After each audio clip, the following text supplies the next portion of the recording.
Welcome to Tribe Talk, everyone. I'm Laura Neal, and today I'm joined by our play therapist, Aleisha Thomas, and we're going to be talking about two therapies, PCAP and Theraplay.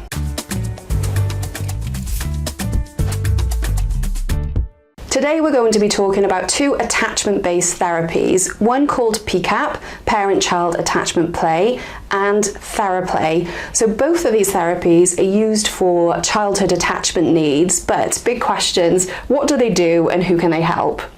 So Aleisha's here joining me, and she's going to walk us through them, aren't you? Yeah. Aleisha's been on the podcast before. She is our play therapist here at the clinic. Aleisha, do you want to say a little bit about yourself? Yeah, my name is Aleisha Thomas. I am a play therapist, one of the play therapists that we have here. And I'm trained in lots of different therapies. Yeah, you use a very integrative model of play therapy, don't you? Which is actually what you talked about briefly the last time that we met. I did. Yes. So today we're going to talk about Theraplay and PCAP. Starting off with what they are. So let's start off with PCAP, Parent-Child Attachment Play. Yep. What is it? So you said it at the beginning, though, it's an attachment-based therapy. It works on that relationship between the parent and the child. It's a 10-step model, so it's not a 10-week model, 10 steps, and it can be quite flexible in the way that it's approached, but it's used to strengthen the relationship. It focuses really on attunement between the parent and the child. But it's similar but different to Theraplay. Okay, so let's move on to what is Theraplay, and then we can look at why they're different. Yes, again, an attachment-based therapy works on that relationship and that bond between the parent and the child, and it uses a lot of playful and interactive activities to help that happen. It's very experiential. What does that mean, very experiential? So you're doing it in the moment. So the therapist is heavily involved in Theraplay, but you're practicing those activities together and you're really feeling the bond strengthen. You're working through it together. Okay, so both of these therapies, they happen with the child and the parent. They're not a therapy that is solely undertaken with the child on their own. No, parent is involved. I guess that leads us to how they're a little bit different as well. So parent is involved from the start with Theraplay. In PCAP, parent and the child at the start of Theraplay, but in PCAP it's just the parent at the start with the therapist, and then we introduce the child a little later on. Yeah, so PCAP, which is actually something I'm trained in as well, which is unusual for a play-based therapy. But with PCAP, you actually start at the beginning teaching the parent about attachment, isn't it? So you're going through what is attachment, what might this look like at your home, what might you be seeing, where Theraplay is quite different, where you start off with looking at the interactions between the parent and the child. So with Theraplay you start off with an observation, we call that the MIM, and the therapist will video that interaction and then observe and pick up on all the different dimensions they're called in Theraplay. So we're looking at nurture, structure, challenge and engagement, and the therapist is looking out for what's going well, what could be improved upon to plan the rest of the therapy. Whereas in PCAP, at the beginning you're teaching the parent, you're with them teaching about attachment and also some skills. So we've got the play skill. How do they relax into play? How do they get more playful? Do they play at all right now? Then you've got containment, and then you've got reflective functioning. Right, yeah. So two very different therapies. They are. But both attachment-based therapies, which can be confusing, I think, at times. Both focusing on strengthening the same thing, but in different ways. Yeah. And for different reasons. But yeah, both attachment-based, both focusing on that relationship and the attunement between the parent and the child. So to give everybody an idea of what they look like, could you walk us through what a typical PCAP program might look like? So the therapist will meet the parent or parents, and we're looking at what is their experience right now with that child. Are they playing often? What is that relationship looking like? What struggles are they coming up against? We provide a pre-measure called autopsy, which is all about the parent's confidence in how they're able to manage any challenges or how they are within that relationship with the child. So we do that. Then we begin those teaching sessions, I guess, of attachment, play, containment, and then reflective functioning. And like I said, we're looking for how relaxed are you within play and kind of teaching that skill. With containment, we're getting them to recognise how, even though we're working on this attachment, boundaries and containment of the space can still be present, and that's not going to impact negatively on the relationship, it's only going to improve it. So how do we do that in a manageable and gentle way for the child? Then we've got reflective functioning, which is the head, heart, hands model. And it's all about that parent attuning to the child and really putting themselves in the child's shoes, and thinking, how would they think, how would they feel, how would they react to this? So really sitting alongside that child. Then there is some homework with PCAP. So there's create your own boundaries, there's create a toy box for the child. And when they've done that, then they're really thinking about what that child likes. When they've completed that, the sessions begin. And what that looks like is a structured session once a week, which is your special time or your play time or your PCAP time. It's your time together with that child with that specific box that you've created. That box will then go away for the rest of the week. It is purely for that session because it's a very special time together. And the items in that box are different from other items that they can access day to day? Yes, it's specific to that box. Maybe there are some things that they have around the house that they have access to on other days, but that item in there remains in that box. So that box is created bespoke to the child. So each box I've created with the parent is very different because each child's interests are different.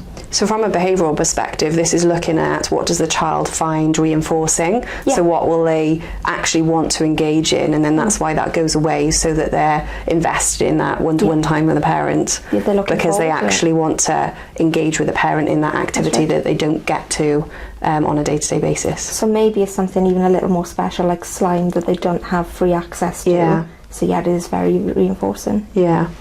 Okay, so that's PCAP. Can you walk us through a Theraplay programme? Yes, so we meet the parent, we do kind of an intake interview, because it's important with Theraplay to understand the parents' backgrounds or the carers' backgrounds, because it's quite an intimate therapy. There's a lot of tactile within the sessions. So we have that interview, then we do the MIM, like I mentioned, the observation, where the therapist will film those interactions and look through those 4 dimensions. The therapist then goes away, observes, creates a plan and some goals, takes it back to the parent and says, this is what I've seen, this is what I'm thinking. And so the plan of therapy is created based off those dimensions. Where do they feel that improvement needs to happen? Where is there a little less skill that we need to build upon? So within that, could you have a young person who is really skilled in one area and not in another? 100%. So you may not be targeting one dimension at all. So if we've got a child who is really great with structure, completely accepts it and is absolutely fine, but really struggles with nurture, we're really going to hone in on that nurture. Okay, so both looking at attachment in different ways, really? Yeah. Absolutely. Okay, great, thank you. You're welcome. So starting off with PCAP again, how do they support parents and children? Or how does that support parents and children, or how does PCAP support parents and children? It strengthens that relationship, like I've said lots, but it really improves that attunement. That parent is really noticing what that child may be thinking, feeling, anticipating what they may do next. They're really alongside in that child's shoes. And it also builds their confidence, because that top C measure that I mentioned, it's all about their confidence, how they're feeling in that relationship, and to consider those questions throughout, they're noticing their confidence build. For some parents, I can imagine that having that one-to-one time will be a new experience for them as well. Yeah. So it's not come naturally within their day-to-day life. Yeah, it's making that time essentially to build in that one-to-one time and recognising the importance of that time. Yeah, it can feel maybe like a chore or a challenge to it's another thing that we have to do, but it is so beneficial to have that time. So with PCAP in particular, it's 20 minutes. That's the containment part. It is this amount of time that we have together, but that is such important time. And yeah, kind of including that in your timetable of your day, I guess, and recognising it is important, even though it can feel like another thing to do. A question around that. So I think, as a parent, I would be saying, well, I do have one-to-one time with my child. But PCAP is slightly different because it's not just about the one-to-one time, it's about that engaging in an attachment-focused way over that one activity. So it's not one-to-one time where you're maybe watching television together, or you're going out shopping together, or you're having just a conversation. So walk us through the importance of that, what that looks like around that activity, and why is that different from other one-to-one time? So I guess when we just naturally have one-to-one time, or what we think is one-to-one time with others, there are so many distractions around that are just present within our days. We have our phones, we have the TV, we have somebody knocking the door. There's lots of things that can be going on, and we may just nip and do this and then come back, but then that moment is broken. But with PCAP, there's a real emphasis on rule 1, no phones. There's no distractions. You are fully there with that child, alongside them, the eye contact between you. You are so invested in them in that moment.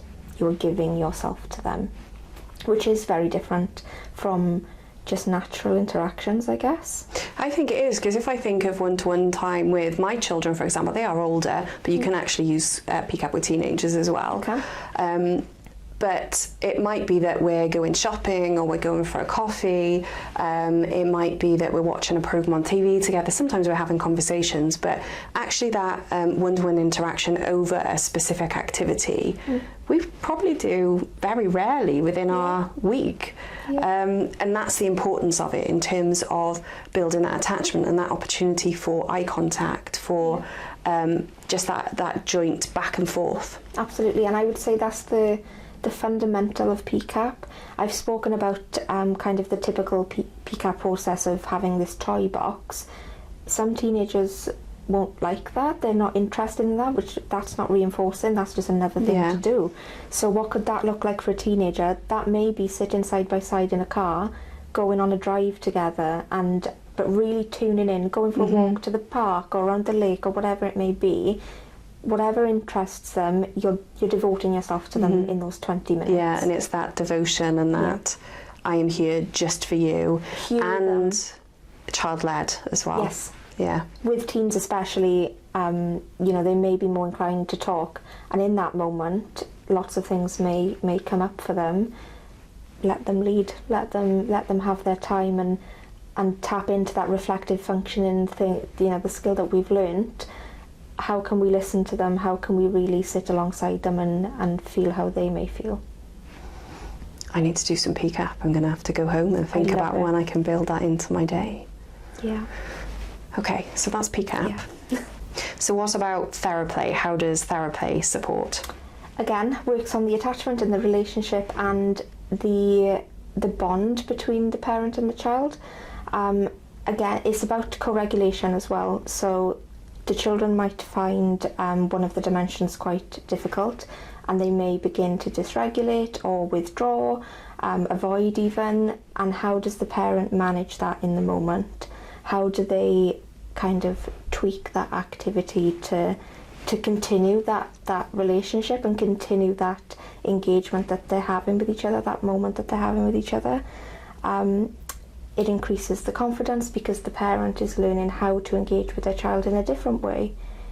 Theraplay, I would say, takes a little bit more thought and creativity in how you're going to include nurture into your day, how you're going to include structure into your day, and your challenge and your engagement. They're very playful, fun activities, but they can easily translate into just normal life. Yeah, and I would guess as well, Theraplay is not a therapy that I provide, but it helps parents to recognise the areas that maybe their children are not so good at and they're compensating for, possibly. So one that comes up, just thinking of a couple of little boys that I've worked with previously, is they're very good at challenge, but they're not very good at accepting nurture. Or it can be completely the other way around. But parents have almost compensated for that. But Theraplay gives the opportunity to slowly start integrating those things, so you're not compensating as much in terms of doing it for them. Yeah, definitely, and look at them as individual dimensions. Yeah. Because I think maybe if we have a child who really struggles with challenge and dysregulates with that, we may forget to give that nurture because we're so focused over here where the dysregulation is. This part gets missed, so it's nice to look at them in their 4 separate quadrants to realise where we need to spend that time. Yeah, so useful. Both are building attachment relationships, and they're very much about that one-to-one interaction, that attunement, that eye contact, that being there just for the child and they're there for you. So you've got that back and forth that we know is so important within attachment.